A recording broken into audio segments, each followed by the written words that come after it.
नमस्कार शेतकरी मित्र हो. आज आपल्या स्टुडिओमध्ये डॉक्टर मंगेश घाडीगावकर सर आणि सचिन दंदरे सर उपस्थित आहेत. तर दुग्ध व्यवसायाची पुनर्बांधणी या विषयावर आज आपण चर्चासत्र करणार आहोत. तर माझा पहिला एक प्रश्न आहे मंगेश सरांना की सर, दुग्ध व्यवसायाची पुनर्बांधणी ह्याची म्हणजे काय, त्याची गरज काय आहे आता?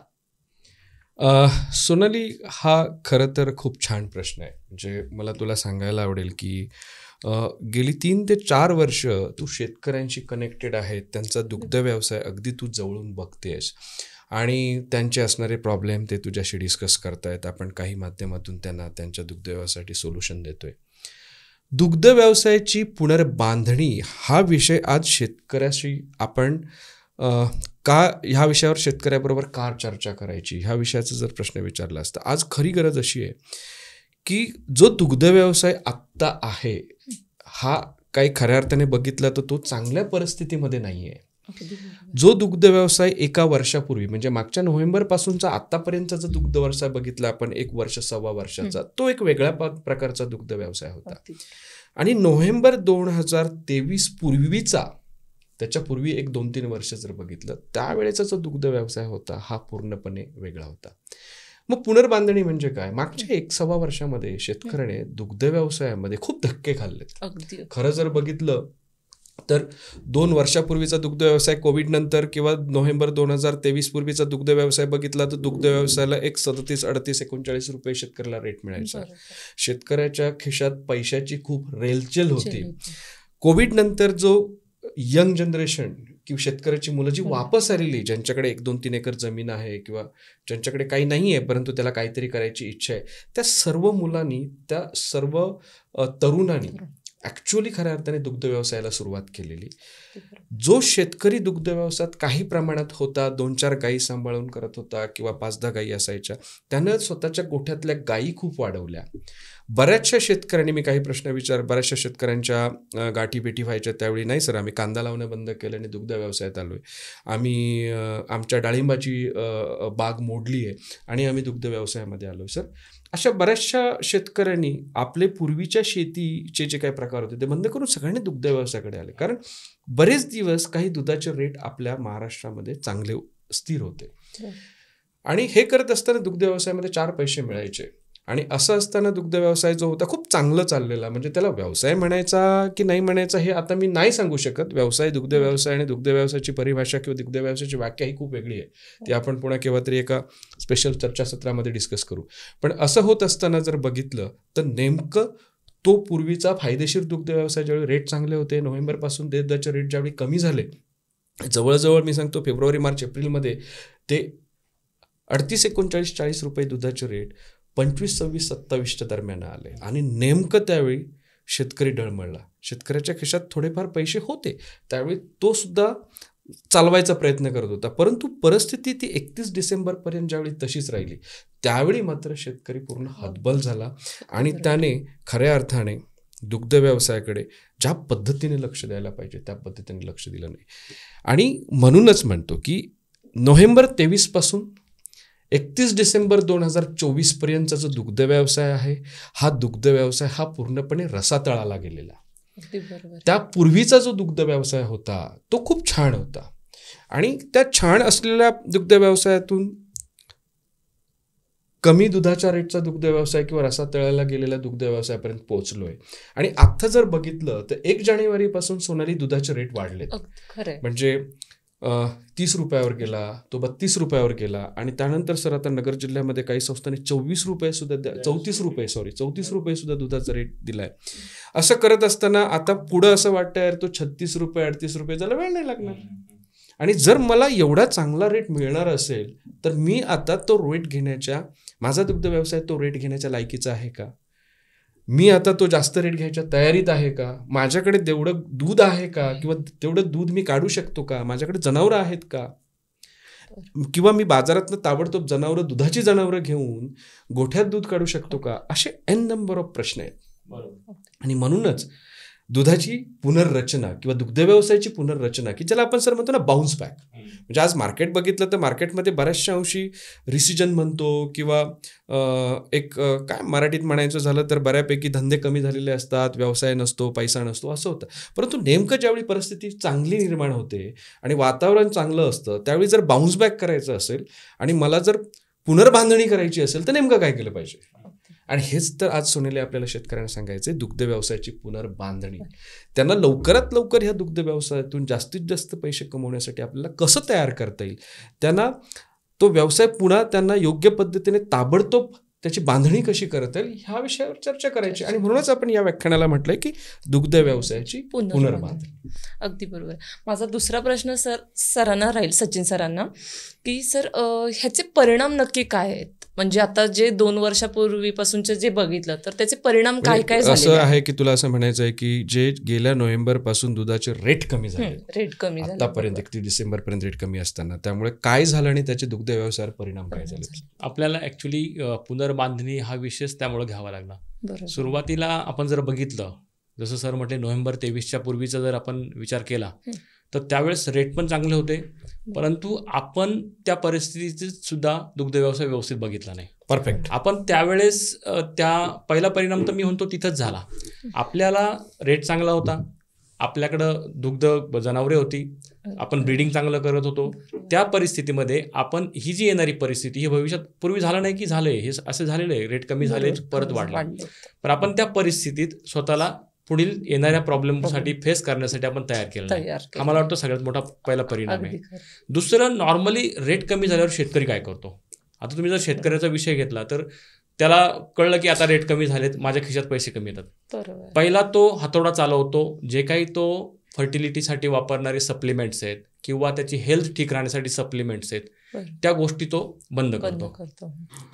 ह्या बंद केल्यानंतर इमिजिएट त्याला इम्पॅक्ट दिसत नाही. काही इमिजिएट त्याला काहीतरी इफेक्ट होईल, दूध कमी होईल आणि लगेच 2-3 महिन्यात काहीतरी मोठं त्याचं नुकसान होईल, हा इम्पॅक्ट लगेच दिसत नाही. म्हणून त्याचा पहिला हातोडा चालतो सप्लिमेंट्सवर. बरोबर. दुसरं, तो प्रयत्न करतो की जे काय आता अवेलेबल मी पशुखाद्य खायला घालतोय, जे मला परवडत होतं पण आता परवडत नाहीये, मग मी प्रयत्न काय करतो शेतकरी की ह्याच्यापेक्षा कमी कॉस्टचं कुठं पशुखाद्य अवेलेबल आहे का, कमी प्रतीचं असेल त्याच्यामध्ये कॉस्ट कॉम्प्रोमाइज होऊ शकते, तो करतो आणि मग तो कमी प्रतीचं कुठंतरी पशुखाद्य शोधतो. त्याचबरोबर तो पशुखाद्याची क्वांटिटी पण कमी करतो.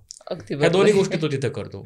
आणि तिसरा हातोडा त्याचा चालतो की आता मला चारा सुद्धा होत नाही, आता चाऱ्यावर सुद्धा येतो. जो चारा बेसिक आहे, म्हणजे चारा जर चांगला असेल तो बऱ्यापैकी काही दिवस तो सस्टेन होऊ शकतो, परंतु शेवटचा तो विचार करतो की आता नाही, आता मला चारा सुद्धा कॉम्प्रोमाइज, मग चाऱ्यामध्ये पण कॉम्प्रोमाइज करतो. तो डायरेक्ट उसाच्या वाड्यावर येतो. डायरेक्ट उसाच्या वाड्यावर येतो. मग तो जर चांगल्या प्रतीचं सायलेज खायला घालत असेल आणि नंतर तो डायरेक्ट येतोय वाड्यावर, तर ह्या गोष्टी ऑटोमॅटिक त्याच्या घडतात, कारण त्याच्या खिशात ते पैसेच येत नाहीयेत आणि तो रेडी पण नाहीये ह्या टाईपला फेस करायला. कारण त्याने पूर्वी जे त्याला पैसे मिळालेत त्याच्यामध्ये पण बेस्ट करून जोडीला काही ठेवलेलं नाहीये की मला ही परिस्थिती परत सांभाळता येईल, त्यावेळेस मला काहीतरी जे माझ्या गाठीला ठेवलेले पैसे ते वापरता येतील, ही पण परिस्थिती त्यांनी स्वतः करून ठेवलेली नाही. आणि मेन म्हणजे सर कसं आहे की शेतकऱ्याला समजून सांगणार पण आता ह्या परिस्थितीला कसं फेस करायचं हे पण भेटलेलं नाहीये. सोनाली, दुसरा विषय काय मला तुला हे सांगायचंय, सगळ्यात महत्वाची गोष्ट म्हणजे ना, दुग्ध व्यवसाय अजूनही आपला शेतकरी तेवढा समजून घेण्याच्या प्रयत्नात नाही.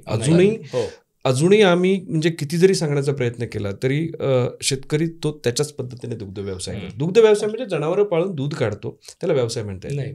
सचिन सर, तुम्हाला आठवत असेल आपलं पहिलं जे पॉडकास्ट होतं की दुग्ध व्यवसाय हा तोट्यात चालणारा व्यवसाय आणि ही जी एक मिथ्स आहे त्या विषयावर आपण डिस्कशन केलं. दुग्ध व्यवसाय हा खऱ्या अर्थाने तेवढा आजही म्हणजे दुधाचा रेट 27-28 रुपये असताना सुद्धा दुग्ध व्यवसाय हा तोट्यात चालणारा नक्कीच नव्हता. कारण आम्ही ज्यावेळी दूध उत्पादनाची किंमत ज्यावेळी काढायचो ते 18-19 रुपयापर्यंत जर दुधाची किंमत आहे, 28 दूध निर्माण करण्याची जर खर्च येत असेल आणि 28 रुपये जर दुधाचा रेट असेल तरी सुद्धा तो तेवढा तोट्यात नाहीये. बट प्रॉब्लेम काय झाला माहितीये का, ज्यावेळी माझ्या खिशात पैसे कमी येतात, ज्यावेळी दुधाचा रेट कमी होतो त्यावेळी मी एक स्वतःच्या मनाला कुठेतरी सांगून टाकतो, अरे यार हे परवडतच नाही. लक्षात आलं का? आणि मग तिथून आपली मानसिकता बदलत जाते आणि तुम्ही जे सांगितले, पहिला त्याचा हातोडा आहारपूरक घटक म्हणजे मिनरल मिक्सचर्स असतील किंवा सप्लिमेंट्स असतील त्याच्यावर जातो. हा खरा इन्शुरन्स आहे जनावराचा.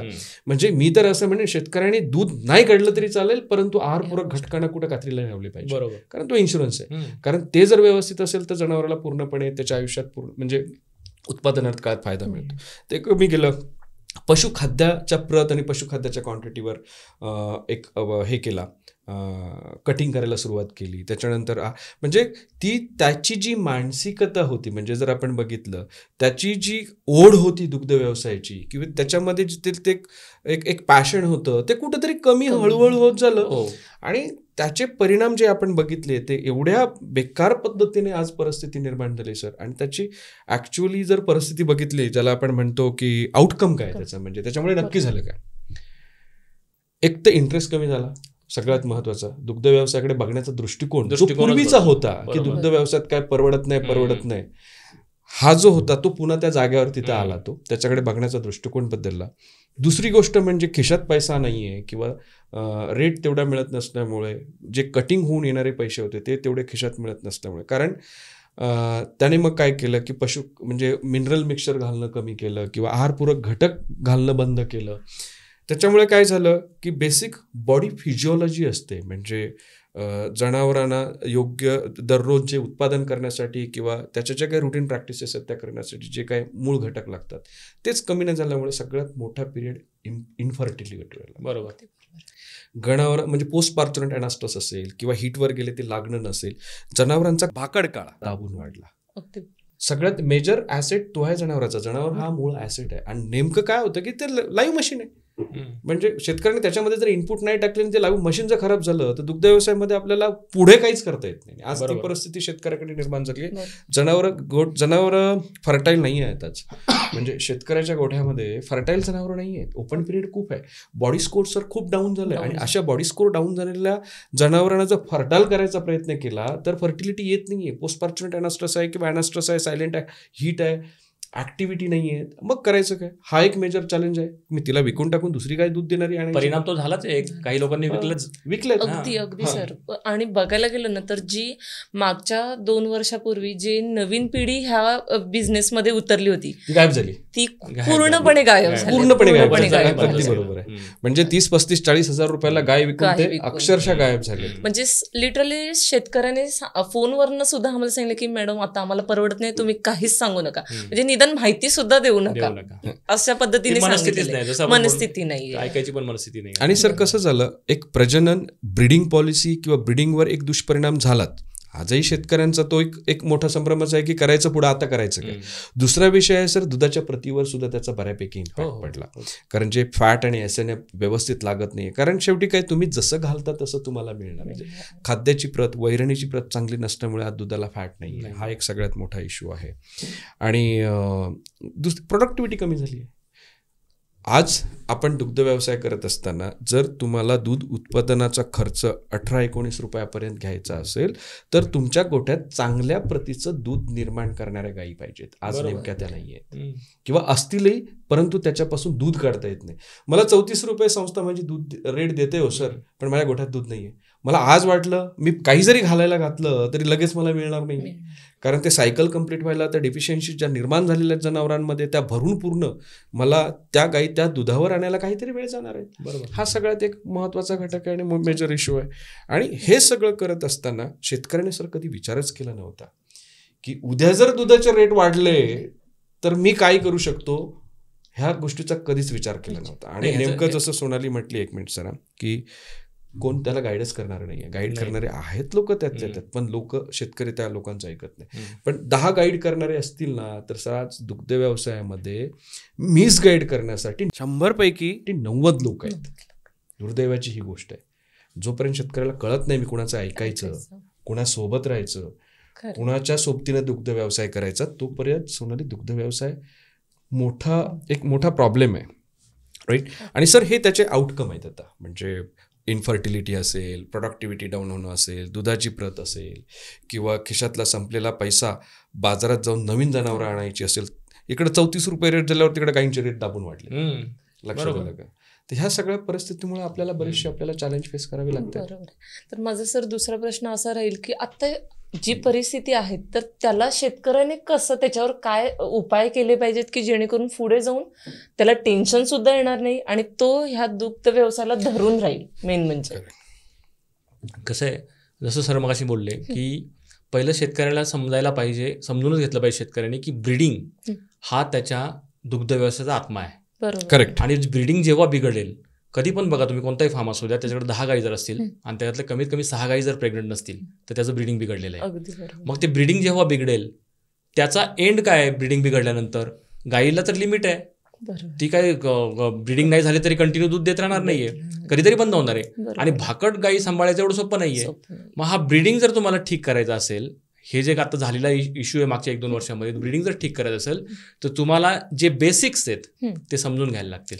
आणि बेसिक्समध्ये सगळ्यात इम्पॉर्टंट मी जर म्हणत असेल तर सगळ्यात महत्त्वाचं आहारचं नियोजन आहे. अगदी बरोबर. आहार नियोजनामध्ये बरेच घटक आहेत, पण आहार नियोजन बिघडवल्यानंतर फर्टिलिटी बिघडायला थोडा कालावधी लागतो बरोबर. आणि ते बिघडल्यानंतर त्याला ठीक करायला पण वेळ लागतो. आणि सर मला तर असं म्हणायचंय, बिघडलेली आहार नियोजनाची जी घडी आहे ती बिघडायला वेळ लागत नाही, पण दुरुस्त करायला मला दाबून वेळ लागतो. लागतो. नक्कीच नक्कीच आणि नेमकं हे गणित शेतकऱ्याला कळायला पाहिजे. मी तर म्हणेन, स्पष्ट सांगतो सर, शेतकऱ्याने जर दुग्ध व्यवसाय करायचं ठरवलं आणि त्याला जर दुग्ध व्यवसाय करायचा असेल तर त्याने त्याच्या गोठ्यामध्ये कधीही आहारपूरक घटकांची कमतरता नाही बाळगली पाहिजे. काही झालं तरी पहिला 1-2 किलो पशुखाद्य कमी घाल, दूध कमी होईल, पण आहारपूरक घटक कमी करू नको. आहारपूरक घटक कमी केले की बॉडी फिजिओलॉजी जर एकदा डिस्टर्ब झाली ती लाईनअप करणं खूप नाकीनऊ येतात. मी आज एनर्जी सप्लिमेंट केलं तर आज मला दूध मिळणार, उद्या एनर्जी आणि प्रोटीन कमी केलं थोडा बॉडी स्कोर कमी होईल आणि दूध कमी होईल, पण दुसऱ्या दिवशी वाढवलं, 3-4 दिवशीपासून तर रिकव्हरी व्हायला. पण एकदा नॉर्मल बॉडी फिजिओलॉजी आणि सायक्लिकल ऍक्टिव्हिटी जर डिस्टर्ब झाल्या तर जनावरं पुन्हा फर्टिलिटीमध्ये आणणं मुश्किल होऊन जातं.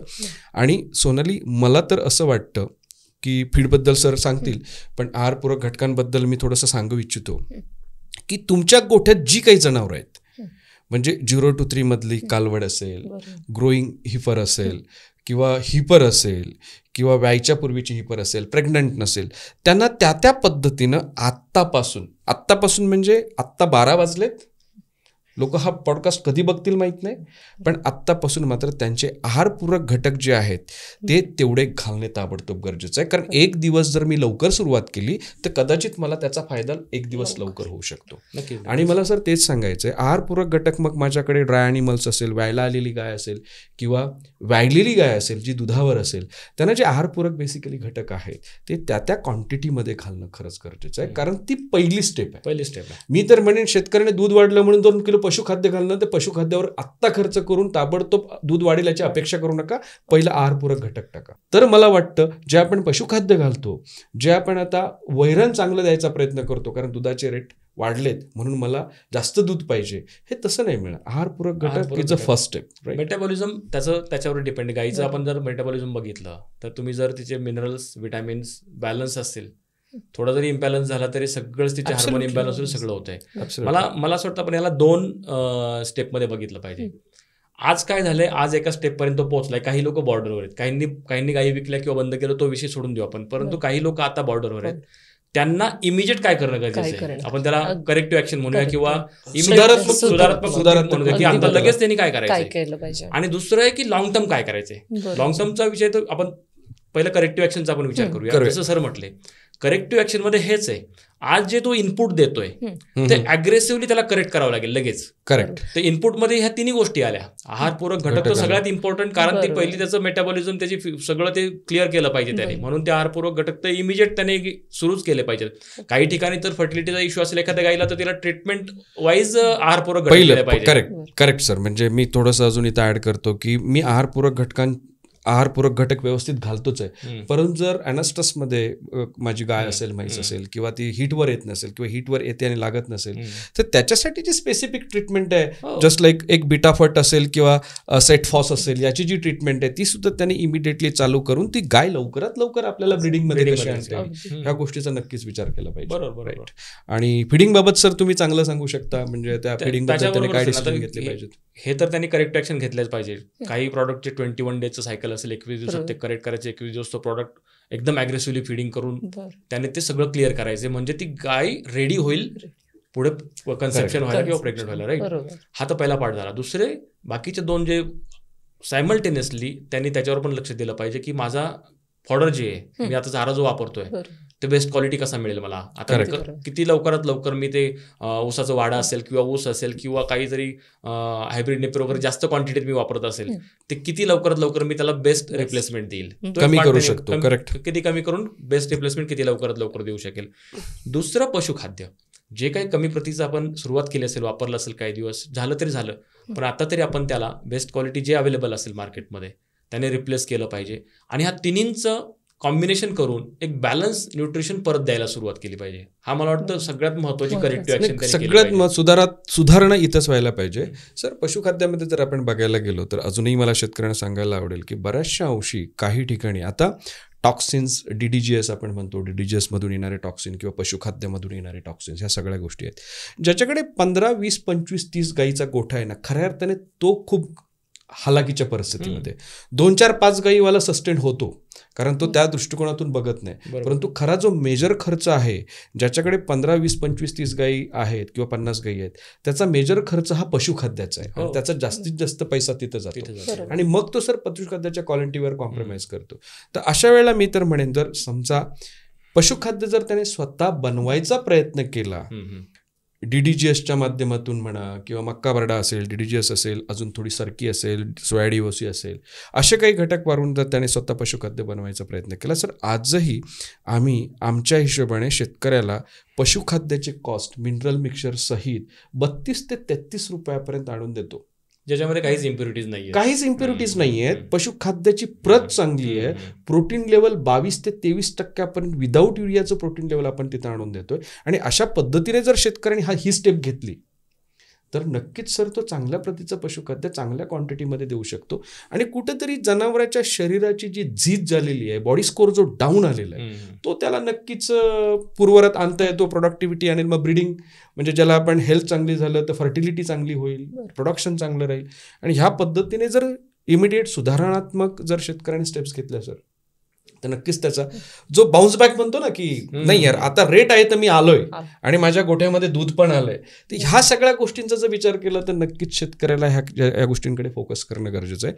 आणि सर जसं तुम्ही म्हणताय की प्रतिबंधात्मक, तर प्रतिबंधात्मक खऱ्या अर्थाने शेतकऱ्यांनी काय केलं पाहिजे, तर ह्या गोष्टीवर सर तुम्ही थोडंसं मध्ये अजून एक गोष्ट त्याच्यामध्ये बोलायची आहे. ऍक्च्युली हा आहार झाला, आपण नॉर्मली शेतकरी बाउन्स बॅक करताना विचार करतो की जी दूध देते गाय तिला मी लवकर करेक्ट करतो. करेक्ट, बरोबर.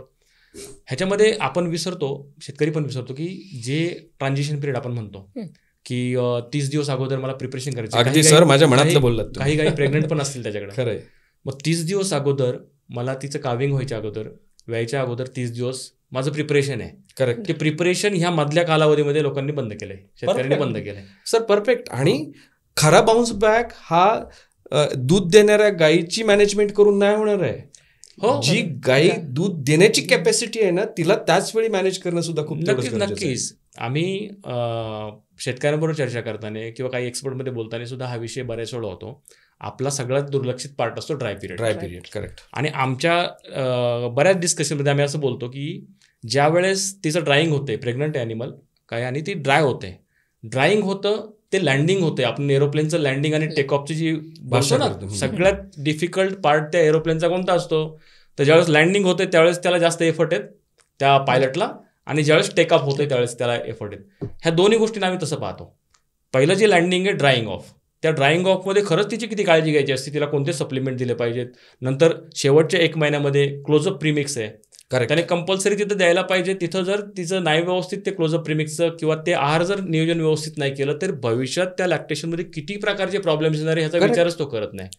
काविंग झाल्यानंतर परत 1 महिना तिला प्रिपरेशनच आहे. त्या प्रिपरेशन ह्या 2 गोष्टी सुद्धा इमिजिएट करेक्ट करण्याची गरज आहे आज.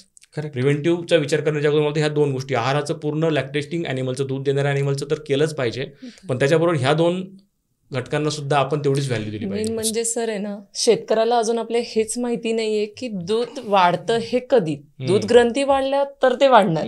शेतकऱ्याला अजून हीच गोष्ट माहिती नाहीये की विल्यानंतर म्हणतोय की मॅडम दूध वाढीसाठी सांगा, असं तर आणि आता होणार सोनाली नाही. तर मी तुला सांगेल, तू ज्या ज्या शेतकऱ्यांशी कनेक्ट होतेस प्रत्येक शेतकऱ्याला हे सांगायचं की सर खऱ्या अर्थाने आता 1 वर्षानंतर आपल्याला दुधामध्ये 4 पैसे मिळणार आहेत. बरोबर. तुमचं पहिलं लक्ष ज्या गायी विणार आहेत, प्री काल्विंग मॅनेजमेंट किंवा विण्यापूर्वीचं जे व्यवस्थापन आहे त्या व्यवस्थापनाकडे शेतकऱ्यांना लक्ष द्यायला सांग. आणि प्रत्येक शेतकऱ्याने व्हेटरमिक्स क्लोजअप गायीच्या पूर्वी वापरलं पाहिजे. बायोफॅट आहारामध्ये फॅट टाकलं पाहिजे. थोडीशी 1 किलो सरकी अजून वाढवली पाहिजे. सर बॉडी स्कोर खूप कमी झाला आहे, कारण बॉडी स्कोर नसेल तर पुन्हा काल्विंगच्या वेळेला चॅलेंजेस आहेत. कालवड अडकू शकते किंवा इज ऑफ काल्विंग ज्याला म्हणतो की पार्च्युरेशन व्यवस्थित होणार नाही, जार अडकणे, गाय Correct. बसणे, ह्या साईड खूप चॅलेंजेस येऊ शकतात. त्यामुळे सोनाली ही आपली खरंच एक जबाबदारी आहे की व्हेटरमिक्स क्लोजअप शेतकरी गायच्या पूर्वी 30 दिवस कसे वापरतील, काल्विंग इझी कसं होईल, गाय 20-25 दिवसात इमिडिएटली दुधावर कशी येईल आणि दुधावर आल्यानंतर इमिडिएटली त्याला लॅक्टेशन वापरल्यामुळे ती दुधाला कशी टिकेल, 42व्या 62व्या 63व्या 80-85 105 दिवसात ती पुन्हा कशी लागेल, ह्या गोष्टीकडे आज शेतकऱ्यांना लक्ष दिलं पाहिजे. आणि तुम्ही ज्या ज्या शेतकऱ्यांशी बोलताय त्यांना ह्या गोष्टी समजून सांगण्याचा प्रयत्न करा. आणि सर हे इमिडिएटली काय म्हणतात त्याला बाउन्स बॅक होण्यासाठी ह्याच गोष्टी अतिशय महत्वाच्या आहेत. आणि ह्याच्यामध्ये दुसरी आपण करेक्टिव्ह ऍक्शन बघितली. दुसरी जी ऍक्शन आपण म्हणतोय प्रिव्हेंटिव्ह ऍक्शन, प्रतिबंधात्मक कृती. आता ह्याच्यामध्ये शेतकऱ्याने मला असं वाटतं की एक गोष्ट लक्षात ठेवायला पाहिजे, रेट आता वाढतील, किती दिवस राहतील माहित नाही, 1 वर्ष राहतील 2 वर्ष राहतील, पण कधीतरी असा पिरियड येईल असं आपण गृहीत धरलं पाहिजे की परत एकदा रेट कधीतरी थोडीशी कमी होते. पण सर रेटच्या बाबतीत प्रिडिक्शन करायला काय हरकत नाही. मला तरी नाही वाटत आता हे 34, 35, 36 झालेलं रेट 1-2-3 वर्षात मला नाही वाटत पुन्हा. मला पण तसंच वाटतंय, कारण आता बऱ्यापैकी जे काही शेतकरी संघटना असतील किंवा कुणी जेवढे काही आंदोलन वगैरे झाले त्याचा इम्पॅक्ट होईल आणि हा रेट बऱ्यापैकी राहील असं मला वाटतं. कारण बाकीच्या स्टेटमध्ये रेट मिळतोय आणि आपल्या स्टेटमध्ये थोडासा इश्यू व्हायचा, आता तो राहीलच. परंतु माझं म्हणणं असं आहे की प्रिव्हेंटिव्ह आपण विचार करतो की प्रिव्हेंटिव्ह चला मला त्याच्यासाठी पण वर्स्ट सिनारिओसाठी मला तयार राहायचं. तर मला असं वाटतं की जेव्हाही कुणी परत बाउन्स बॅक करेल, परत एकदम व्यवस्थित सगळं करायला सुरुवात करेल, त्याने जी गोष्ट त्याला करायची आता आपण जे म्हणतोय एकदम बॅलन्स न्यूट्रिशन, एकदम आहार जो आपण डिसाईड करणार, एकदा डिसाईड करा कोणते आहारपूरक घटक आहे ते आपल्या फार्ममध्ये कोणते ठेवायचे ते एकदा डिसाईड करा, जे बेस्ट असले पाहिजे. आपलं जे ब्रीडिंग सायकल आहे त्याने करेक्ट झालं की नाही याचा अभ्यास करा. लॉंग टर्ममध्ये ब्रीडिंग सायकल करेक्ट झालं तर वेल अँड गुड, ते झालं असेल तर मग आपण प्रिव्हेंटिव्हला जिंकलो असं मला म्हणता येईल. करेक्ट. म्हणजे तुम्ही त्या परिस्थितीला पण तयार आहात, जी नवीन परिस्थिती परत कधीतरी येईल, नाही आली तर चांगलंच आहे. परंतु आपल्याला आता रेट मिळतोय, मग मी काहीतरीच ब्लाइंडली किंवा अंदाधुंद खर्च करून रिझल्ट न बघता खर्च करत राहिलो, 38 रुपये मिळाले, 40 रुपये मिळाले, ठीक आहे, 35-36 रुपये खर्चच करत बसलो.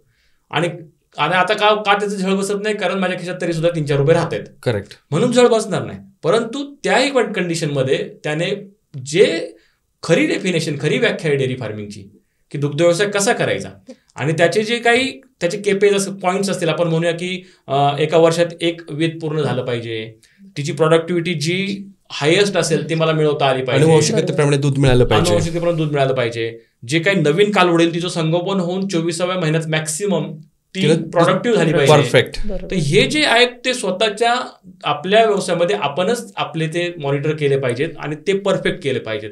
म्हणजे येणारे कधीही अशी जर भविष्यात परिस्थिती आली, नाही आली तर चांगलंच आहे, पण जर कधीही अशी परिस्थिती आली तरी आपण ती परिस्थिती फेस करायला प्रत्येक शेतकरी तयार असेल असं मला वाटतं. करेक्ट. आणि सर मला इथं काय ॲडिशन करायचे, सोनाली जशी तुम्ही लोक म्हणजे कस्टमर एक्सपिरियन्स टीम आपली शेतकऱ्यांशी कनेक्टेड असते आणि आम्ही नेहमी दुग्ध व्यवसायाच्या आर्थिक त्रिसूत्रीबद्दल असं, मग कालवडींचं संगोपन असेल, स्वतःच्या गोठ्यात स्वतःची कालवड कशी तयार करायची, त्यानंतर स्वतःच्या गोठ्यात केलेल्या गायीपासून वर्षाला 1 वेध कसं घ्यायचं आणि तिची जी काय अनुवंशिकता आहे त्या अनुवंशिकतेप्रमाणे दूध कसं घ्यायचं, आहाराचं योग्य नियोजन कसं करायचं, स्वस्तातला आहार चांगलं उत्पादन करण्यासाठी आपल्याला कसा फॉर्म्युलेट करून देता येईल याचं नियोजन कसं करायचं, त्यानंतर जे काय म्हणतात त्याला फॉडर असेल किंवा वैरण असेल, वैरणीचं नियोजन कसं करायचं, ह्या सगळ्या गोष्टी जर शेतकऱ्यांनी व्यवस्थित समजून घेऊन करायचा प्रयत्न केला, यालाच सर आपण प्रतिबंधात्मक उपाय म्हणू.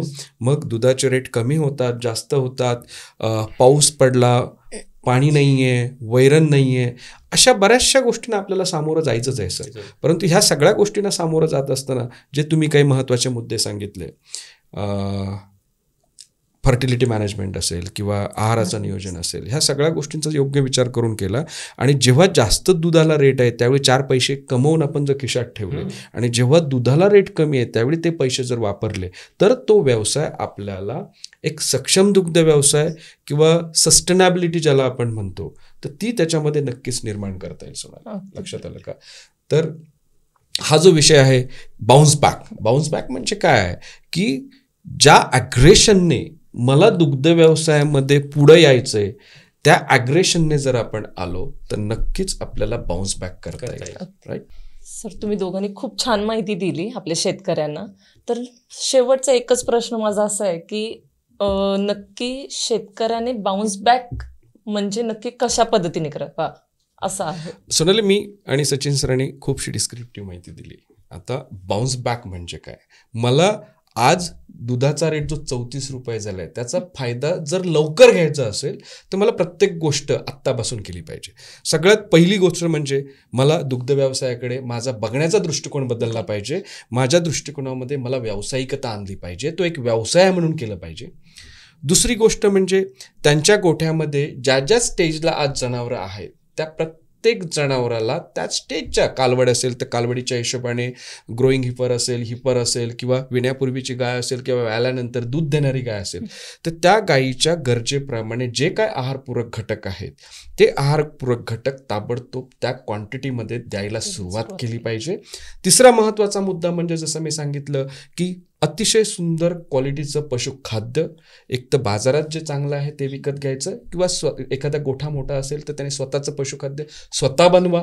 आम्ही त्यांना मदत करू पशुखाद्याचं फॉर्म्युलेशन देण्यासाठी, तर त्यांनी ते स्वतः बनवलं पाहिजे. आणि दुधाचा रेट कमी असल्यामुळे जे आतापर्यंत उसाचे वाडे घालणे किंवा नेपियरसारखी निकृष्ट दर्जाची वैरण वापरणे हे बंद करून त्याने इमिडिएटली चांगल्या वैरणीकडे गेलं पाहिजे, सायलेजकडे गेलं पाहिजे. जर ह्या गोष्टी आपण जर आत्तापासून केल्या, दृष्टिकोन बदलला तर नक्कीच जोरात बाउन्स बॅक होईल आणि जे आता 34 रुपये किंवा उद्या जे वाढणारे रेट आहेत त्याचा शेतकऱ्यांना नक्कीच फायदा घेता येईल. थँक्यू. मंगेश सरांनी आणि सचिन सरांनी जी माहिती दिली त्या माहितीच्या आधारे आपला प्रत्येक शेतकरी हा बाउन्स बॅक करेल अशी मी अपेक्षा करते. मंगेश सरांचे, सचिन सरांचे आणि माझ्या सर्व शेतकऱ्यांचे मी आभार मानते. धन्यवाद. धन्यवाद.